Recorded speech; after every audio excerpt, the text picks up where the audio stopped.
Eugenics originated in England with the work of Francis Galton. He studied traits and family lines and began the nature versus nurture debate. He focused on twins to answer the question of what was more powerful, heredity or environment. He proposed positive eugenics, encouraging the reproduction of eminent men and their families, whose accomplishments he had tied to the progress of civilization.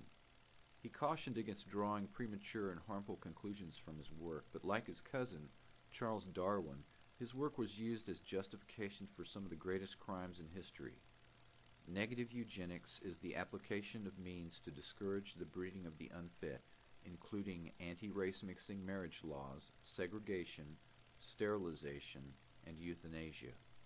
Eugenics is not a true science, and though it is dressed up in mathematics to give it legitimacy, it has much more in common with the quack science of phrenology.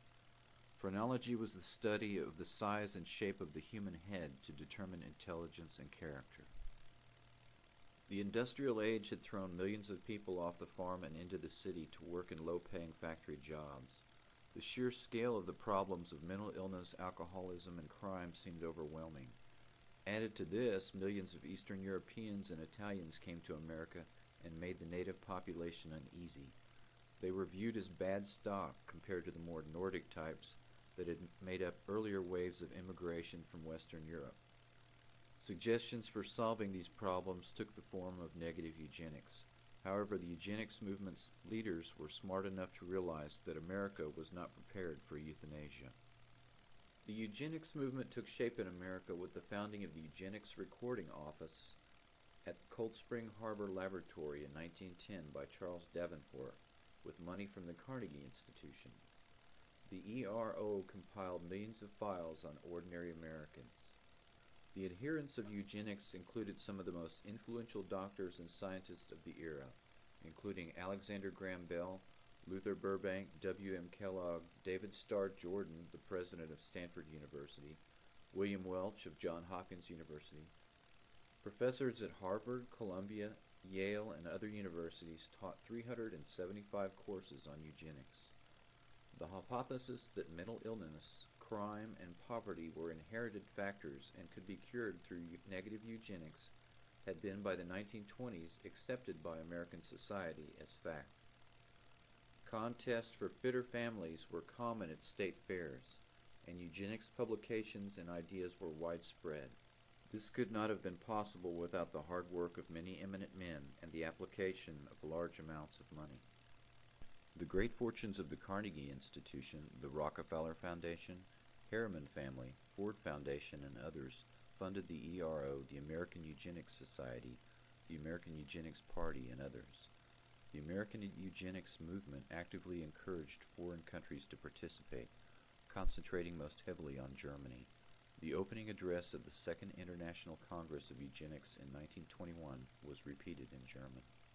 Only 3,000 people had been forcibly sterilized by the time the famous case of Buck v. Bell reached the Supreme Court. Carrie Buck was a 17-year-old girl who had become pregnant out of wedlock in 1920s Virginia. She was ostracized by her community, and her baby, Vivian Buck, was reported to the ERO as appearing not normal. Carrie and her mother's files were examined.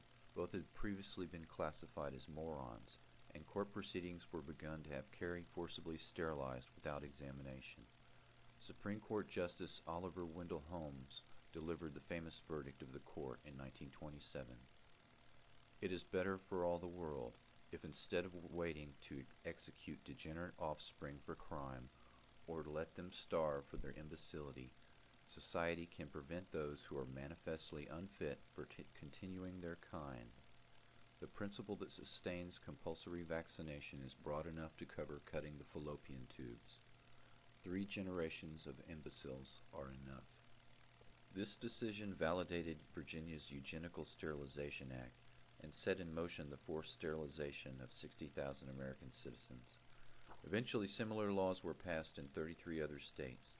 Carrie Buck was not a promiscuous and disruptive moronic slut as she had been portrayed at trial by the testimony of her school superintendent.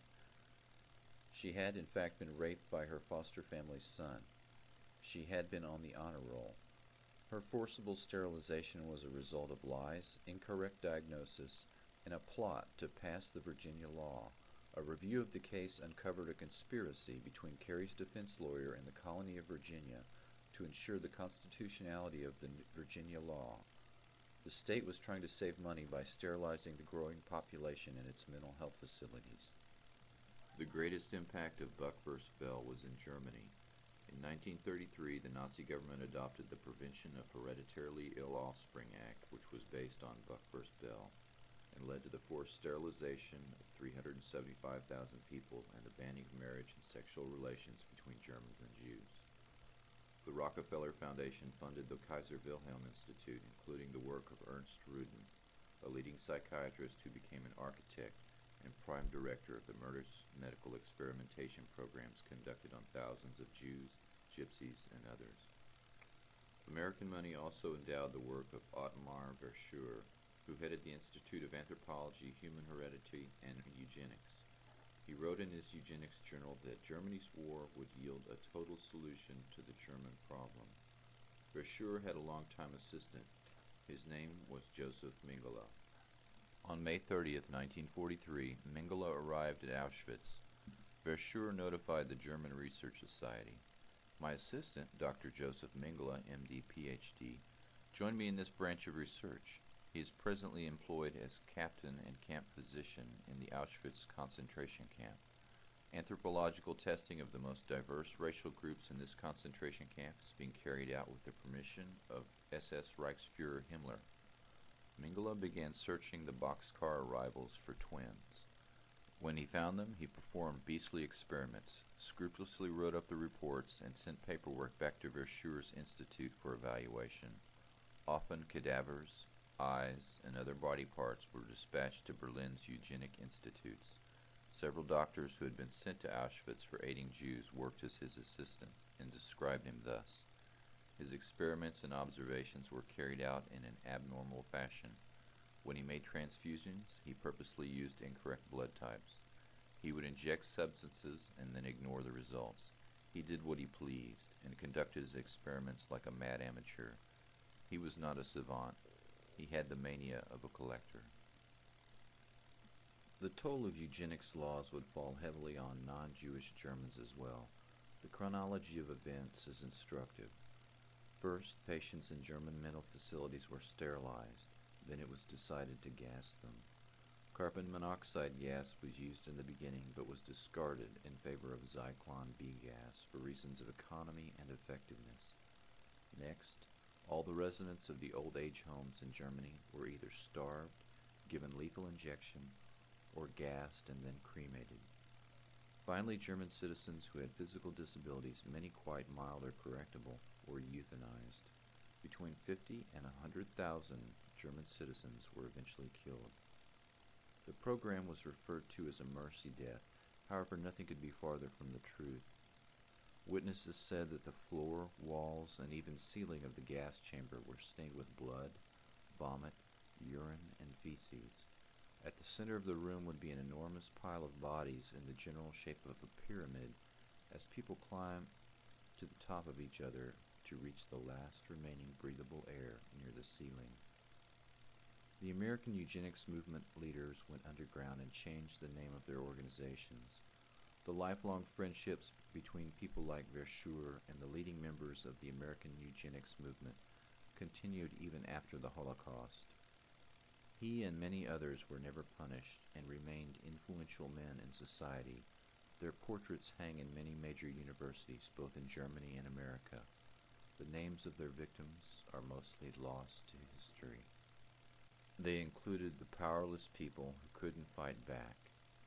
Carrie Buck's daughter died at the age of 8 due to an illness. In her short career, she had made the honor roll.